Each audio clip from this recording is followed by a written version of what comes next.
Discours sur le psaume 9. Les actes mystérieux de Jésus-Christ. Deuxième partie. Il est conseillé, avant d'écouter ses enseignements, de lire le psaume concerné. Chapitre 7. Vous avez châtié les nations, et le méchant a péri. Il est mieux d'appliquer ces paroles à Jésus-Christ que d'en faire son langage. Quel autre a châtié les nations pour en faire disparaître l'impie, comme il le fit après son ascension? Car alors, il envoya l'Esprit Saint, dont furent remplis les apôtres qui prêchèrent avec confiance la parole de Dieu et accusèrent avec liberté les péchés des hommes. Leurs réprimandes firent disparaître l'impie, qui fut justifié et devint pieux. Vous avez effacé son nom pour le siècle, et dans les siècles des siècles. Le nom de l'impie a disparu, car on ne peut appeler impie celui qui croit au vrai Dieu. Son nom est donc effacé pour le siècle, c'est-à-dire pendant que s'écouleront les jours du siècle. Et dans les siècles des siècles. Qu'est-ce que le siècle du siècle? Sinon, la durée dont le siècle n'est que l'image et comme l'ombre. Car cette révolution des temps qui se succèdent, alors que la lune croît et décroît, que le soleil revient chaque année dans sa gloire, que le printemps, que l'été, que l'automne et que l'hiver ne s'en vont que pour revenir encore, tout cela nous donne une certaine image de l'éternité. Mais la durée, qui subsiste dans une immuable continuité, s'appelle siècle de ces siècles qui s'écoulent. Elle est pour eux comme le vers que vous avez dans l'esprit à l'égard de celui que vous prononcez de la voix. Le premier se comprend, le second s'entend à sa mesure dans le premier, qui est l'œuvre de l'art et qui demeure, tandis que le second passe dans l'air avec le son de la voix. C'est ainsi que le siècle qui passe trouve son modèle dans le siècle immuable, que l'on appelle siècle des siècles. Celui-ci demeure chez le divin ouvrier, il est en permanence dans la sagesse et dans la puissance de Dieu, tandis que celui-là en mesure l'action dans chaque créature. Peut-être encore n'est-ce qu'une répétition, et qu'après avoir dit dans le siècle, pour qu'on ne l'entendit point du siècle qui s'écoule, le prophète aura ajouté et dans le siècle du siècle. Car il y a dans la version grecque estoneona, kestoneona, toueonos, ce que plusieurs versions latines ont exprimé non point en disant dans le siècle et dans le siècle du siècle, mais bien dans l'éternité et dans le siècle des siècles. Le nom de l'impie est donc détruit pour l'éternité. C'est-à-dire que jamais à l'avenir il n'y aura plus d'impie, et si leur nom ne peut subsister dans ce siècle, il ne tiendra point dans le siècle des siècles. Chapitre 8. Les framées de l'ennemi ont fait défaut jusqu'à la fin. Voir psaume 9, verset 7. Ici l'ennemi est au singulier, et non au pluriel. Or cet ennemi dont les armes ont fait défaut, quel est-il sinon le démon, dont les armes sont les 1000 formes de l'erreur, qu'il emploie comme des glaives pour tuer les âmes.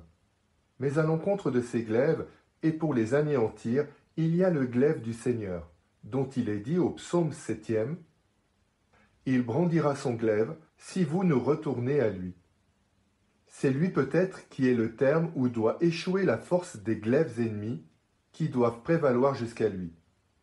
Aujourd'hui, il travaille en secret, mais au dernier jugement, il resplendira de tout son éclat. C'est lui encore qui détruit les cités, car après avoir dit que la puissance doit être en défaut, le prophète ajoute « Et vous avez détruit leur cité ».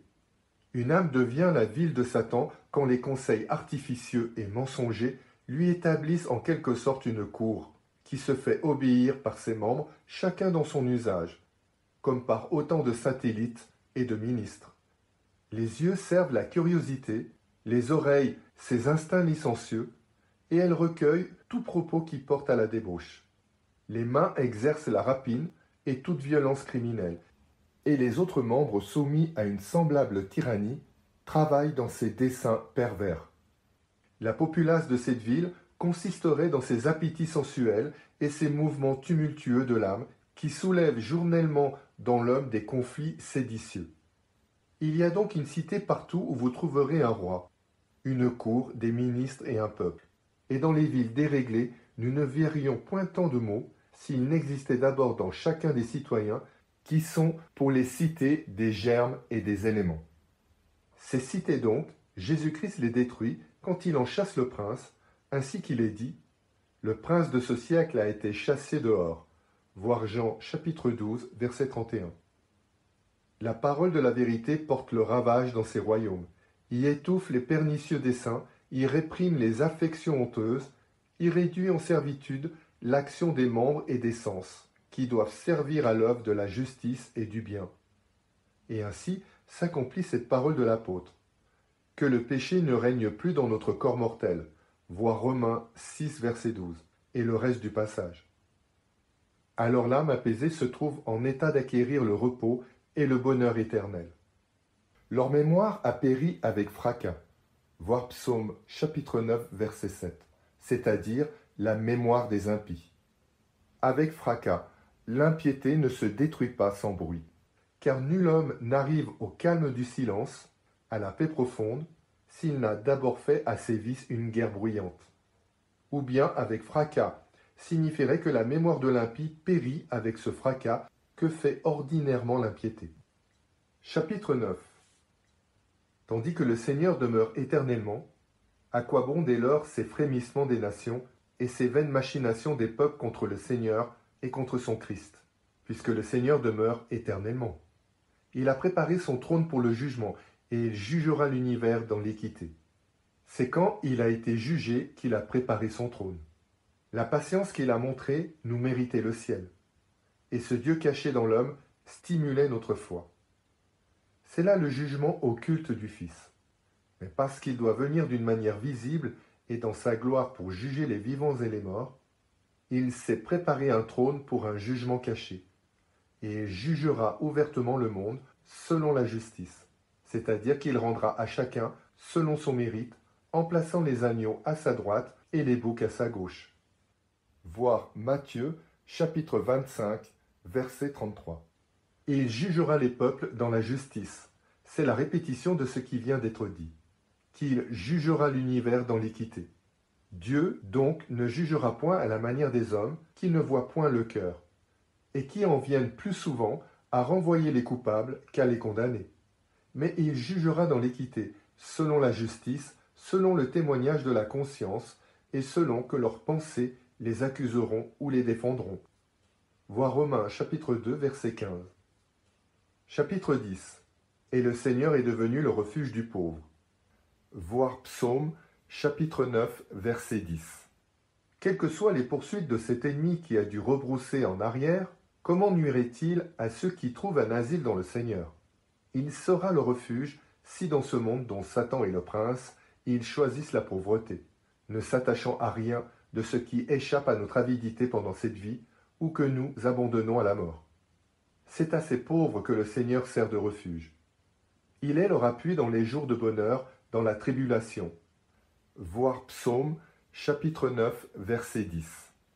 C'est lui qui fait le pauvre, puisqu'il chante celui qu'il reçoit au nombre de ses enfants. Voir Hébreux, chapitre 12, verset 6. Car le prophète nous explique l'appui dans les jours de bonheur, quand il ajoute dans la tribulation. L'âme en effet ne se tourne vers Dieu qu'en répudiant le monde, alors que la fatigue et la douleur viennent se mêler à ces plaisirs si frivoles, si dangereux et si funestes. Chapitre 11. Qu'ils espèrent en vous ceux qui connaissent votre nom. Voir Psaume chapitre 9, verset 11. En cessant de mettre leur espoir dans les richesses et dans les autres charmes de ce monde. L'âme qui se détache du monde et qui cherche en qui mettre son espérance se réfugie avec bonheur dans la connaissance du nom même de Dieu. À la vérité, ce nom se trouve aujourd'hui dans toutes les bouches. Mais le connaître, c'est connaître aussi celui dont il est le nom. Car un nom n'est pas tel par lui-même. Il n'a de valeur que dans sa signification. Or il est dit, le Seigneur est son nom. Voir Jérémie, chapitre 33, verset 2. Connaître son nom, c'est donc se mettre avec plaisir à son service. Et qu'ils espèrent en vous, ceux qui connaissent votre nom. Le Seigneur dit encore à Moïse, « Je suis celui qui suis ». Voir Exode, chapitre 3, verset 14. Et tu diras aux enfants d'Israël, celui qui est m'a envoyé. Que cela donc, Seigneur, espère en vous, qui connaissent votre nom, de peur qu'ils ne mettent leur espoir dans les biens qui passent avec la rapidité du temps, qui n'ont rien que le futur et le passé. À peine ce qu'ils ont de futur est-il arrivé, qu'il est déjà passé. On l'atteint avec empressement, on le perd avec douleur. Mais dans la nature divine, il n'y a rien de futur qui ne soit point encore, rien de passé qui ne soit plus. Être, c'est là tout ce qu'elle est, c'est l'éternité. Qu'ils cessent donc de mettre leur espoir et leur amour dans les biens du temps. Qu'ils élèvent leurs espérances jusqu'à l'éternité, ceux qui connaissent le nom de celui qui a dit « Je suis celui qui suis », et dont il est écrit « Celui qui est m'a envoyé ». Parce que vous n'abandonnerez pas, Seigneur, ceux qui vous cherchent. Le chercher, c'est ne plus chercher des biens passagers et périssables, puisque nul ne peut servir de maître. Voir Matthieu chapitre 6, verset 21. Chapitre 12. Chantez au Seigneur qui habite en Sion. Voir Psaume chapitre 9, verset 12. Est-il dit à ceux qui cherchent le Seigneur et qu'ils n'abandonnent pas. Il habite Sion, qui signifie contemplation. Et nous offre l'image de l'Église actuelle, comme Jérusalem figure l'Église à venir, ou la cité des saints qui jouissent déjà de la vie des anges, puisque Jérusalem signifie vision de la paix. Or la contemplation précède la vision, comme l'Église d'ici-bas précède la cité immortelle et éternelle qui nous est promise. Mais elle ne la précède que dans l'ordre du temps, sans la surpasser en dignité. Car la fin où nous tendons est plus honorable que l'effort que nous faisons pour y arriver. Or notre effort actuel, c'est la contemplation par laquelle nous arriverons à la vision.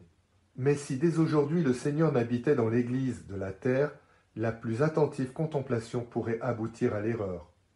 Aussi est-il dit, le temple de Dieu est saint, et vous êtes ce temple. Voir 1 Corinthiens, chapitre 3, verset 17. Et le Christ habite dans l'homme intérieur et dans vos cœurs par la foi. Voir Éphésiens, chapitre 3, versets 16 et 17. Il nous est donc ordonné de chanter au Seigneur qui habite en Sion, afin que nous chantions de concert les louanges du Dieu qui habite en son Église. Annoncer parmi les peuples ses merveilles. Voir Psaume chapitre 9 verset 12. C'est ce qui a été fait et se fera toujours. Fin de la 3e partie.